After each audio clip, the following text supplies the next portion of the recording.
Kat Hartigan, Group Vice President International Revenue at Clari, joins us this week to speak about maintaining a high-performing team in the current climate. Kat has led sales teams at Soho House, WeWork, and now Clari, and is one of the most brilliant sales leaders I've had the pleasure in interviewing. Although the market is turbulent at the moment, performance needs to stay high to get businesses through this unprecedented time. If you're leading a go-to-market function, you need to listen to this conversation as we break down talent and culture. We dive deeper into operations covering planning, execution, and curation, and lastly, product and tech. Kat explains how to reassess your tech stack, utilizing AI, and how to use your data to stand out from your competitors. Let's get into it. Hey everyone, welcome to the next episode of Sales Unfiltered. Today I'm joined by Kat Hartigan, the VP of International at Clari, to discuss maintaining a high-performing team in this current climate. Kat, thank you so much for joining us. It's my pleasure. Thank you for having me. I'm really excited to talk about this topic today because you have led some incredible high-performing teams, but also it's really difficult to maintain that high performance when you're talking about the economic downturn that we're going through and the struggles that we're facing. So maybe the great place to start is when you're speaking about this tough, unprecedented times, people are likely to talk about their progression, maybe not hitting their targets, things getting a bit tougher. So how do you redefine their expectations of success? Absolutely. It's just very top of mind, I think, for all sales leaders. And I'd sort of cycle back to, I think you raised such an important topic of team and talent. And there is nothing more important, particularly in a downturn, than your people. And so I think you have to really double down on what culture means to your organization. And then when you think about culture, it's really made up of core values. And it's so important that they're cascaded down from senior leadership on a day-to-day basis, but more importantly, they inform your hiring process. So from the outset, you have the right DNA in your sellers, in your wider go-to-market organization.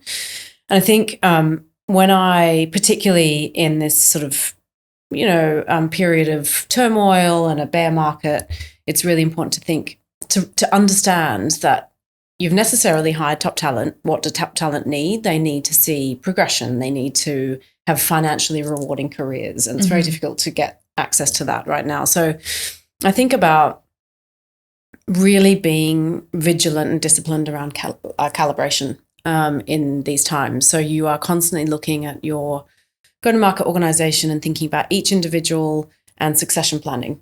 And outside of them being able to achieve the optimal results that they would in a sort of, in a healthy bull market, is how do we then give them the satisfaction that they need outside of achieving results? So we will regularly meet as a leadership team and do the 9-box calibration and look at our whole spectrum of sellers and go-to-market sort of partners and understand, where are they placed in that 9-box? If they are top performers, how do we stretch them? How do we flex new muscles? How do we really start succession planning them for the next thing when the growth resumes?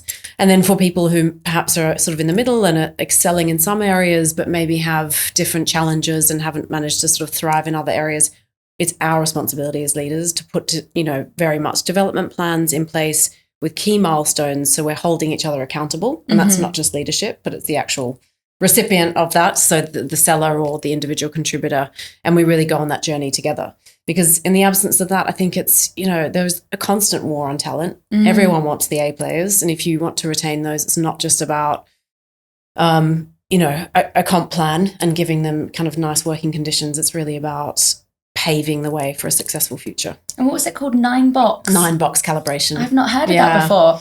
What, is that something that you do at Clari, or is it a very well-known thing that I'm obviously just not clear about? It is. No, it's standardized, quite corporate sort of enterprise model, but it's really about very much, it forces you to just analyze and think about an individual and really pick apart sort of their strengths and maybe blind spots, areas for development, and then very sort of systematically put together those progression plans. So it's just, and it really, I think the forcing function is to get cross-functional leaders and not necessarily direct line managers, but peers, partners, to kind of start talking about individual talent. Definitely. Different perspectives. So I think it's really important from what you said there to really think about the progression of the reps. And I really want to drill down a little bit more about that. But you recently wrote an article where you said it's important when things are going wrong and it's a bit tougher to really hone down on those core skills and make sure that you're developing your reps, making sure that they understand the fundamentals of sales so that they can be successful for when the market picks back up. So can you talk a little bit more about how you would do that and what those key areas of focus should be? Yes, and I think we all know that during a downturn and a time of sort of, challenging circumstances and macroeconomic pressures, it's really the time to optimize. And often you have to do more with less because companies are rationalizing, they're having reductions in force to really kind of preserve the bottom line. And so I think you are forced to necessarily invest more in your talent and really ensure that they are kind of best in class. And, productivity is crucial. So we at Clari actually use our platform to inform where we are seeing gaps in enablement. So we're very, very vigilant about looking at kind of indicators across the platform that inform maybe win rates burning down or sales cycle length going up or ASP shrinking, and then we'll look at the reasons why these are happening that reps necessarily have to document in the platform. And then we will kind of amalgamate the reasons, say we're losing or slipping deals. And if it's competitors, we'll drill into which competitors, and then that will inform how we train our sellers to really kind of optimize that moat around Clari and really train them to improve their objection handling, really, have a stronger kind of go-to-market competitive message. I also think it couldn't be more important to double down on qualification and really having a best-in-class methodology that you live and breathe by. And I'm very much about kind of the whole premise with what you inspect, they respect, or what you measure, they manage. And so if you are not in every pipeline review, in every one-to-one, in every forecast call, talking maybe the MEDDPICC language, and that's not part of your, narrative internally, then you're really what Clari would call, you're going to see revenue leak. So it's really about harnessing those skills and strengths and investing the right enablement kind of dollars in those areas. So it's an opportunity, a downturn. It's so hard, but you necessarily have time to kind of really, just look at where there are gaps and invest accordingly. People always complain that we don't have enough time, and now we do have that to really focus and strip back and make sure that you're so solid with your foundations. Do you just manage new business teams, or do you also oversee account management, customer success? Both, yes. So I do new logo and also the install base or customer business, which is unique to our region actually. And I would also say my frontline managers also run the sales development function. So really kind of the entire revenue stack, revenue process, which gives us, I think, a competitive edge because we have complete oversight and full accountability and sort of ownership at the leadership level. So there's no, you need to be, as a frontline manager on kind of our team in international, when you're selling a new logo deal, you need to make sure that there is a completely sort of, bulletproof handover process, that customer is having best-in-class implementation enablement.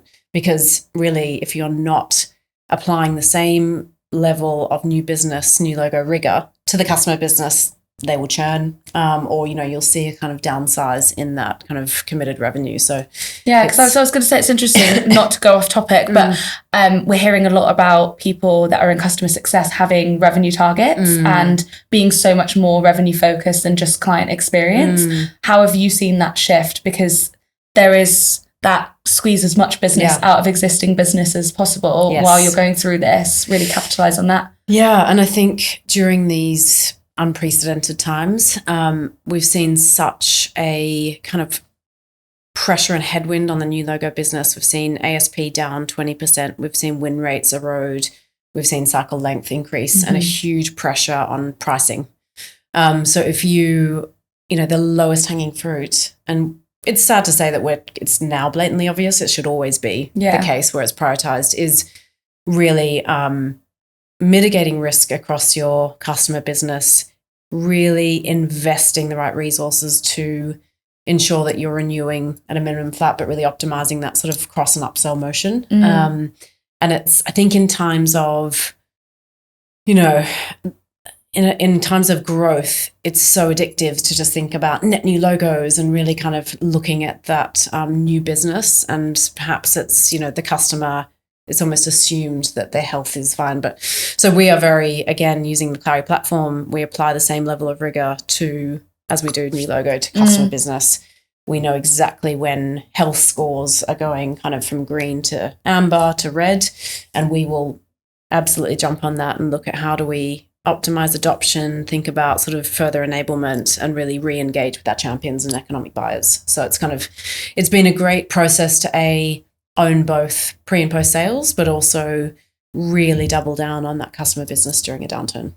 Great. And then when we speak, Kat, about the progression of your team, as we mentioned at the beginning, it's really important for us to make sure that they're staying on track for where their career ambitions have led them to. So I'd love to ask this question in a two-pronged approach. As a leader, how do you make sure that your team is still getting the progression rights that they really wanted when they first came to your business and they thought, I'll be here within a couple of years, when it might look a little bit more uncertain. But then also from the side of the rep, how does the rep make sure that they are setting themselves up for the best success when it comes to that opportunity to step up? Yes. And first and foremost, it's hard. When you are, say you've taken on net new headcount and necessarily ambitious individuals during a period of growth, you have much, greater conviction around their career path and how you're going to succession plan the organization. And then you hit a downturn and suddenly those opportunities aren't sort of presenting themselves. So I think as leaders, it's so important that we foster a culture of learning together. So when there's a sort of absence of promotional paths, we think about, and I talk about this a lot with my peers at Chief, is like, how do you scale delegation? And so how do you enable teams to learn by taking on stretch projects, and either where sort of they want to double down on their passions and their strengths to become best in class, or to really up-level their blind spots or areas for development.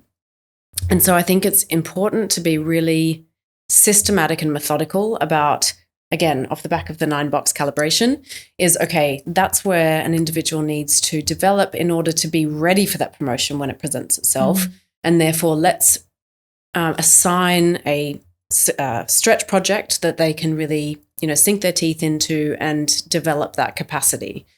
And as leaders, I think it's also our responsibility that these are not kind of busy work admin tasks. These need to be intentional. They need to have a framework around it. So it's not just, here's a stretch project, run with it. Yeah. It's about the why, the intention that you're passing that on to a team member. And it's about really holding their hand for the first, set period, giving them active, frequent feedback so they understand how they're doing well, where they need to kind of maybe improve. And then having, again, clear, measurable milestones and timelines. So at the end of that stretch project exercise, we can really evaluate and understand, has that achieved what we set out for it to achieve?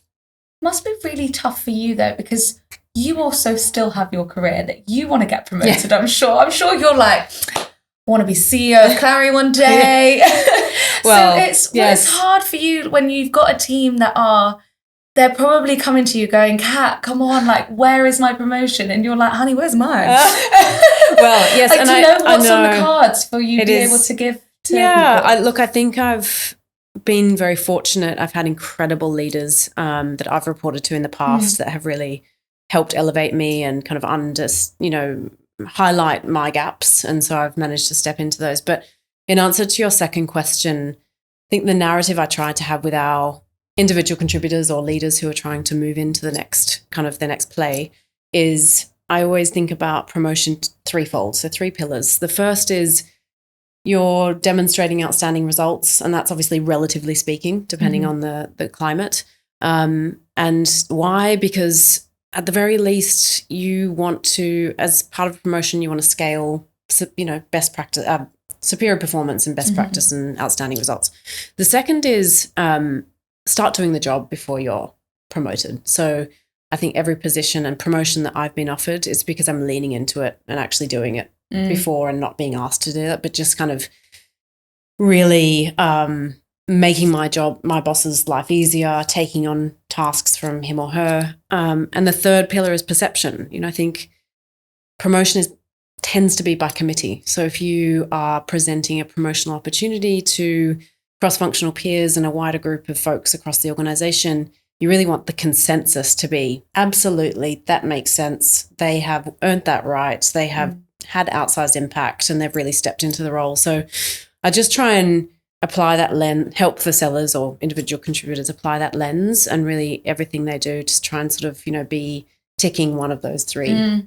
And I think, speaking as a female, it's important that we, not in an arrogant way, but we share with people what our successes are, so that you have that buy-in from the rest of your team. Definitely. Because otherwise, if you keep it all in and you're doing really well, how are you going to showcase? Maybe I know a whole other topic, but that's where it comes to the progressions for men and women, is that they don't necessarily share what they're doing with their peers as much. There's a lot to talk about that. Yes. There's a whole nother episode there. Join us next week. But the last point of this talent part of the conversation is around that morale piece.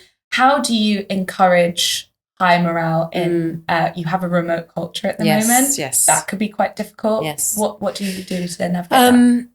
Well, first and foremost, I don't get it right all the time. And, I'm sure my team will say that. But I think it comes back to values, and really is everything that you are, any initiative, activity, anything you ask the team to do, you have to attach it to the why. Why are we doing it? There has to be a purpose, has to be purpose-driven. And B, it needs to be really anchored in the values, because that's why individuals join an organization, because they're kind of gravitating towards those values. And I think, as I mentioned, Andy, our CEO, lives and breathes those every day. And so it feels like the culture for me is so strong, because, we really hold ourselves accountable for amplifying those values, bringing them into our day-to-day, really kind of celebrating them on Slack. And so that's really important.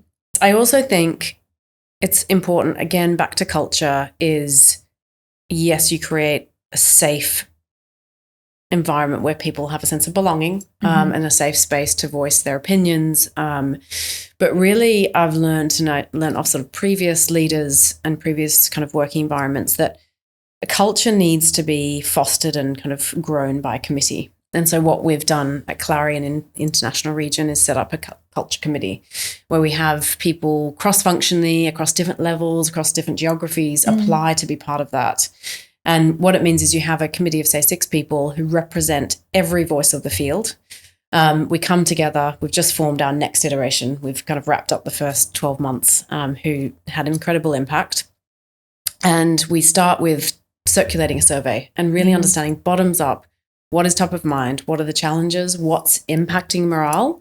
And then we come back and we really distill all those priorities, issues into kind of key pillars, and that will inform our go-forward strategy. We have sort of OKRs attached to those, so we really hold ourselves accountable. But the message is, for me, the reason we do this is because culture and morale can't be solved top-down. It has to be bottoms up. It has to come from the field. So that's a way of sort of democratizing and really kind of, leveraging, the power of a committee and cross-functional representation. I love that. We have a culture council at Wiser. Yeah, it's so good. Because you're right. It's the people that are the culture. Yes. So you need to make sure that you're ticking all of those boxes and having everybody heard. And also just for the sake of people maybe not feeling comfortable to come to you and say, really would love for the company to do this because I'm struggling in this area, or celebrate this holiday that's really important to me, but they might feel comfortable coming to their peer that's part of that culture council. And I think it also ticks the box of there's a delegation opportunity. There's a stretch project so on our committee this time, we've got a really, really ambitious driven SDR who wants to kind of, look at those 3 pillars and how can I have outsized impact? How can I apply a leadership skill to an initiative? So I just love being part of it because you feel like you can have. We've done some great things with our culture council. I think we had one day where we, for charity, tried to walk as long as we could, but it was in COVID times. So everybody did it virtually, and some people walked from London to Brighton, and they were all tracking their steps, and we were trying to reach 1 million steps. That was it for a charity that we were supporting. You've inspired me. There you go. Steal that, Clari. Thank you very much. So it's talking about building a high-performing team. I think a lot of that comes into the operations side of things. So the planning, the execution of that next year ahead. And as we are approaching the end of the financial year, it is important for us to talk about planning those targets, but also looking at data. And just talk about data to start with. You wrote something recently where you talked about the shared source of truth, about the visibility of data across your organisation. Can you talk a bit more about this and why this is important? Yeah, sure. So I think, where that comment was born from is Clari really, and the biggest differentiator from where I worked previously into where I am now, is this single source of truth and this platform that empowers go-to-market leaders to self-serve access to data. Previously, I kind of had it spread across Excel, BI, and CRM, and relied on large revenue operations team to kind of send me that. By the time I got it, it was out of date. So this is just this kind of dynamic engine that we can really self-serve insights, leading indicators, and kind of historical trends across the business. So, and that straddles, of course, go-to-market, so marketing, sales, operations, but also finance. And it really brings us together because I don't sit in the board meetings, but Andy, our CRO, and Kevin and Ben, our CEO and our CROs, actually present the board meeting through Clari. And so they're all singing off the same hymn sheet. They're all looking at the same data points and insights. And that's really, when I think about kind of planning for next year, whether it's sort of be capacity or quotas, what worked, what hasn't worked, it's really looking at very much, trends and analyses that Clari is kind of surfacing for me. And where am I going to place my big bets based on how we've performed this year? What are the leading indicators for next year? How does our kind of out quarter coverage look like? So it's been the most empowering tool for me in that way. And then if I think about just in general, optimizing your go-to-market organization at Clari, we've worked really hard on trying to productize the 13-week revenue cadence, which is, again, for me as a leader, been so empowering because you need to think about your quarter as sort of 13 weeks. And within those 13 weeks, you have multiple revenue critical moments.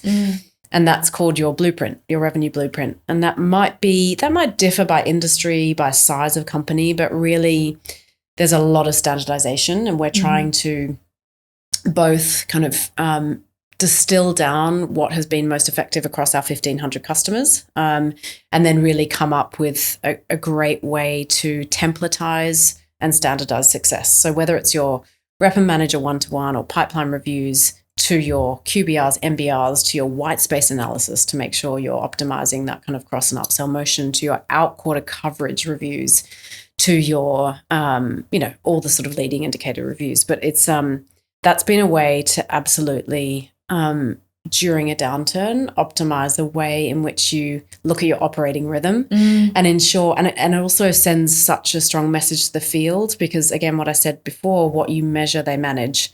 And unless you are having that frequent, the revenue critical moments hosted at the same time, every quarter, I think it causes sort of fatigue across a go-to-market organization because it's sort of like you'll occasionally have that meeting. It's, it's very reactive. It's because sales have dropped. But if you're applying a very proactive strategic lens by having that sort of framework, we've just found it incredibly successful. And it also makes you think about not just your business quarter to quarter, but year to year.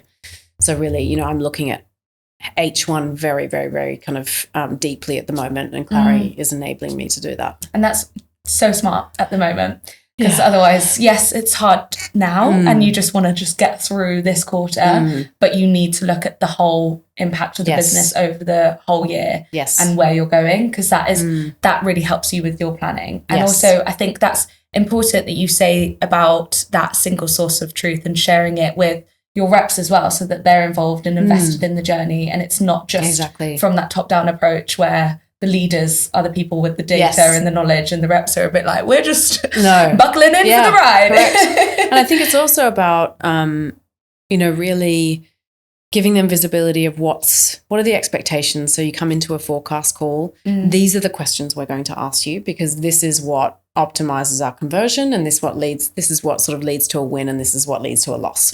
So it's really about standardizing best practice, having very clear definitions and parameters as it relates to how you forecast, because we forecast at an account executive level to really drive down accountability for them to operate as a CEO of their business. And to do that, you need very kind of definitive, just guidelines on how to really be a great seller. And that's, again, a way to invest in people, because, as a leader, if you don't forecast well, that's an issue. I love that, to be a CEO of your own business. So true. I always say this. I'm like, people that are in sales are entrepreneurial. They've done this so that they manage their own desks and can manage their own careers. Yes. So putting that on a t-shirt, CEO of your own career. And when we're speaking about measuring, I want to touch briefly on staying competitive against your competitors and having that edge. It's very easy for there to be a bit of buying fatigue at the moment. There's so many products out there. So how do you use data to make sure that you are staying above your competitors? Yeah, it is kind of a very busy landscape in sort of looking at sales tech. It's become extremely, really proliferated in the last few years. So it is difficult, particularly when you look at a down market or a commercial business segment, because you've necessarily during these times, they are necessarily looking at cost efficiencies. They want to rationalize their tech stack. And so they want to pay less for more. So it does get quite fierce when, there is a compete situation. What we do is really, we've got an incredible compete team at Clari it's just almost this like living and breathing intelligence engine. And we have a really, really systematic way of a feedback loop. So anything that happens in the field, but it's not about just anecdotal kind of slacks to the compete team. It's about actually our co-pilot, which is our conversational intelligence. And this brings in sort of the AI, but every single call is analyzed by our conversational intelligence.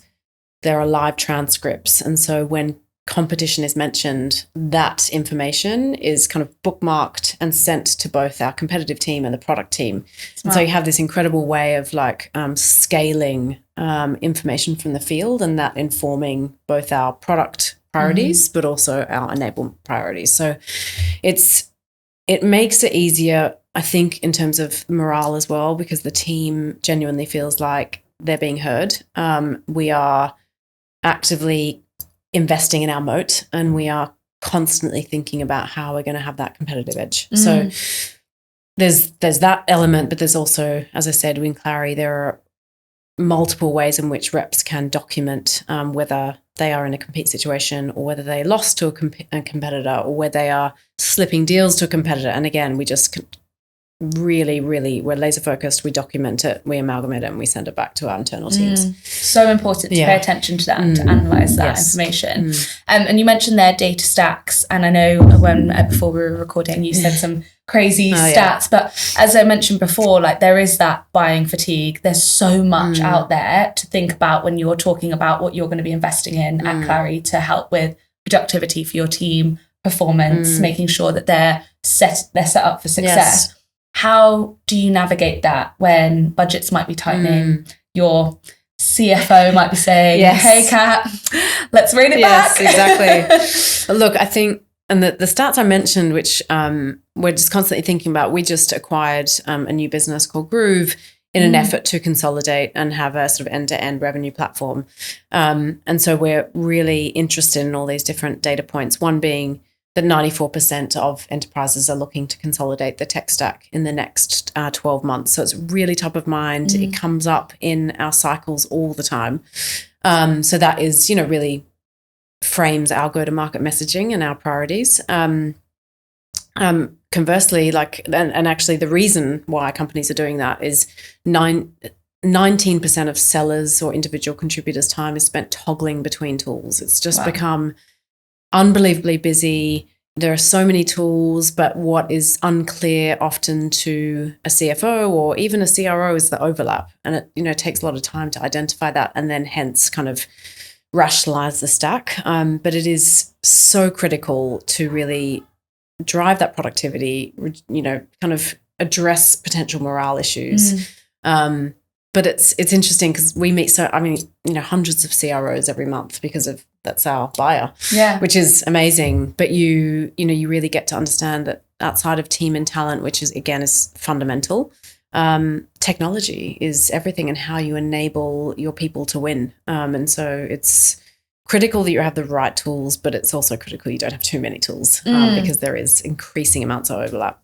And speaking of tools, AI. Oh, yes. We're not going to do a whole episode on this, but how have you found that helpful for productivity for your team? Yeah, I think it's moving and changing and evolving so quickly. And I think, they say in the next kind of 2 to 3 years, it could actually replace 30% of, functions across the go-to-market landscape, which is exciting and frightening. I'm sure, we will kind of address that as leaders, but I see it as impacting the entire kind of end-to-end customer journey or sales cycle, because if you think about even looking at, we're very methodical in how we map sellers' territories and how they look at optimizing their patch, their book of business, and we look very, very closely at intent signals that are that leverage a lot of AI. So which accounts and ICP in our total addressable market have the highest propensity to buy. And it's only by leveraging AI that you can get really, really accurate signals there. And then we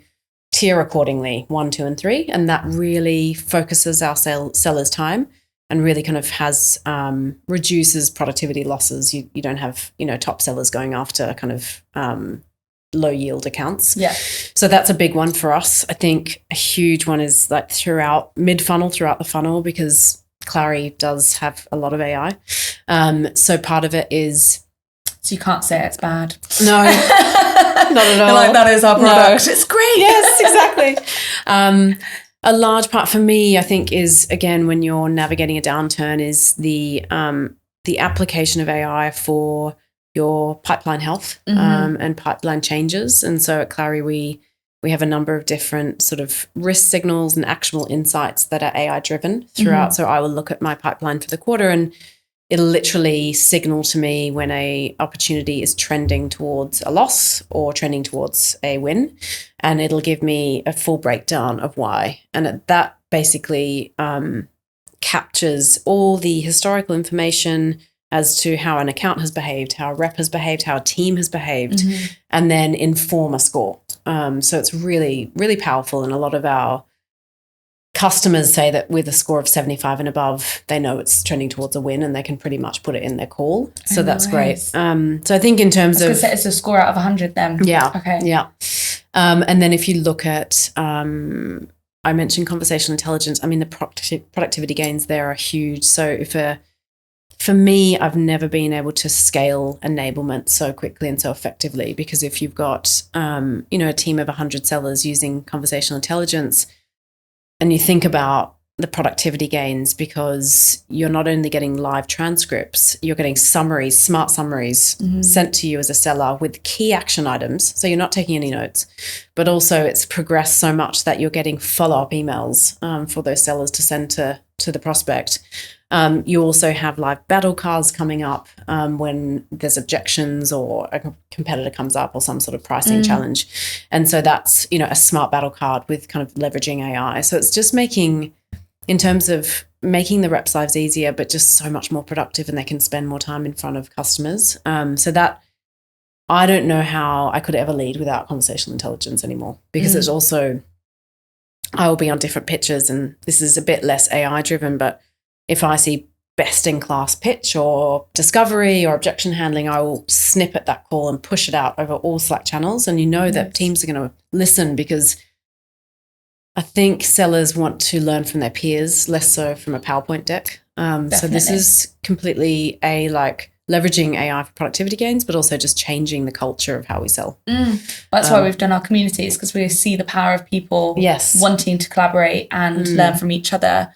Because yes, you can listen to somebody that was great 30, 40 years ago, but it's like, let's speak to people that are doing it now, share, collaborate with each other. Exactly. And that's so powerful. You can't replace that. Absolutely. Yeah. So when we talk about AI, I think one of the things that I'd be really interested to hear your thoughts on, and when we are planning for that financial year and making sure that our targets are in check, do you utilize AI to set those targets? Because I can imagine as a leader, it's really difficult for you right now, thinking, just trying to get through today. Yes. What is next financial year going to look like?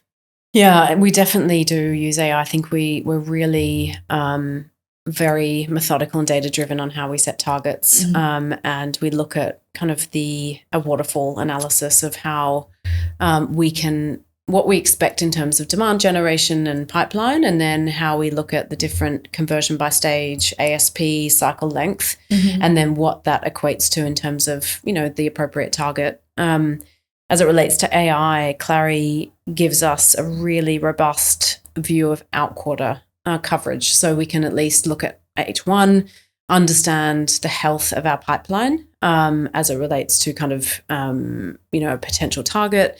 And then we would also think about how individual teams have performed over the last year and kind of marry that data. And the AI will tell us what we would need in terms of our coverage. I don't know if that was the best answer. But, no, that was really good. That was really good. Okay. I really do think the possibilities are endless, but I would love to hear from you as Kat Hartigan. When you are setting those targets, what are you looking at when you're planning ahead? I think particularly during these times when it is really, the sales process is tough.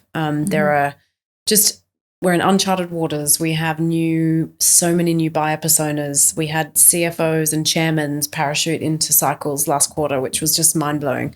So it's really, your win rates, largely in B2B SaaS, you have seen a burn down throughout the year. So it's really important to, I think about retaining top talent during these times, because top talent necessarily wants to earn money, and it's not like you can mitigate a downturn and you can't sort of protect them from seeing losses necessarily, but you want to have a simplistic quota and comp plan.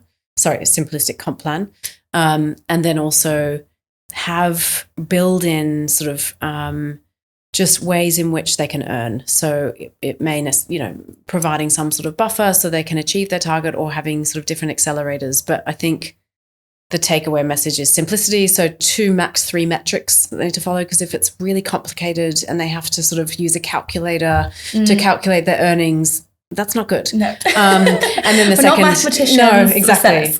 And the second being, have that within reach, because it is so disheartening. It is so demotivating if you hand a complex but also unattainable comp plan to a top talent in this kind of climate.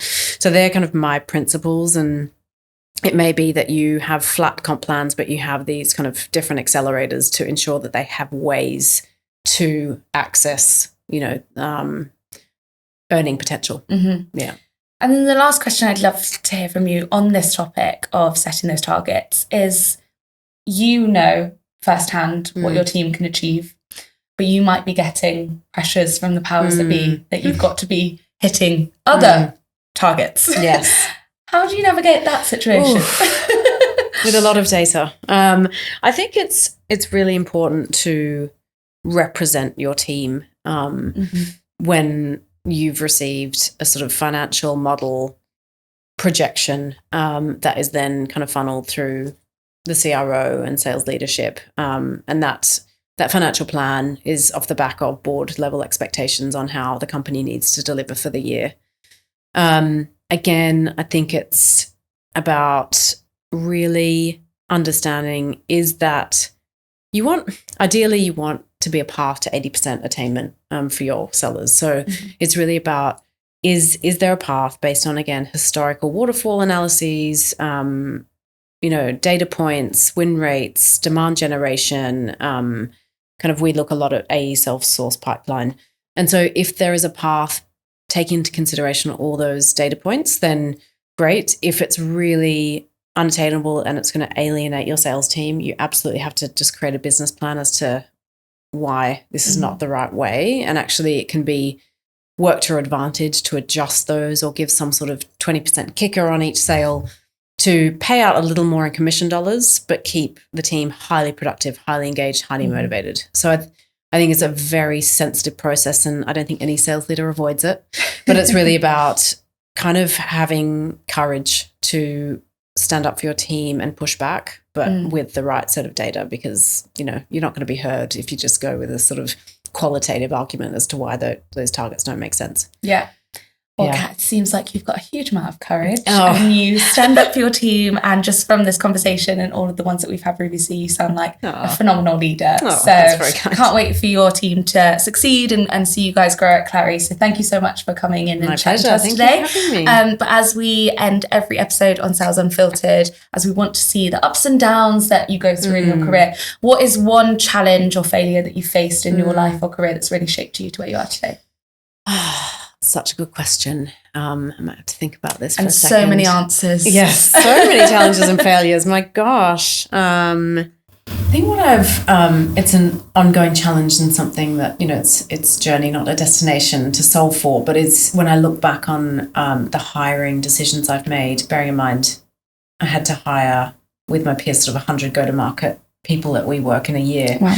So there was a high frequency of interviewing. And if I look back, the lesson learned is really go with your gut and really kind of get to know someone outside of that CV and that LinkedIn profile, and really listen to any kind of yellow flag warning signs that kind of come up during that process versus they are best in class, kind of on paper, they've been recommended by XYZ.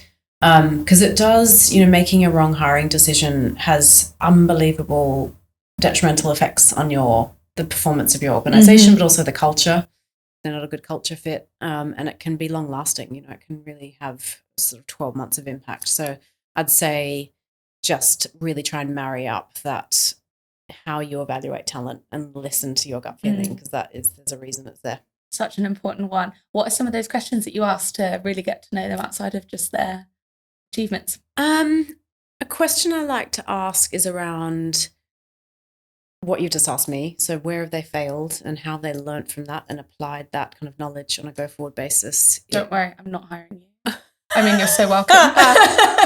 Hey, if I could afford you, we'd... Yeah, exactly. You're so welcome to join my team. I think another one is around their blind spots or areas for development, because you can either get very superficial answers around, I don't know, I'm too detail oriented, but if you get a really thoughtful, introspective response, you've got high levels of self-awareness, high EQ, and it really kind of taps into those sort of softer skills that I'm very interested in. How do you advise people? Because sometimes they get a bit scared to say their areas that they need to improve. If they say, I'm too detail orientated, they're worried that the leader's going to go, they are too slow. Yeah. And you're like, I want to say a really honest thing, but also still sell myself that you are the right person for the job. I preface my question with, I have a ton of blind spots and I have loads of areas for development that, again, it's a journey, not a destination. I'm constantly working on and investing in. So be vulnerable, open up, and this is a safe place. Great advice. Yeah. Be vulnerable. And be your own CEO. Those are my two learnings from today. Thank you. Thank you so much, Kat. I really enjoyed our chat, and hopefully everybody at home has enjoyed this as well. Thank you very much.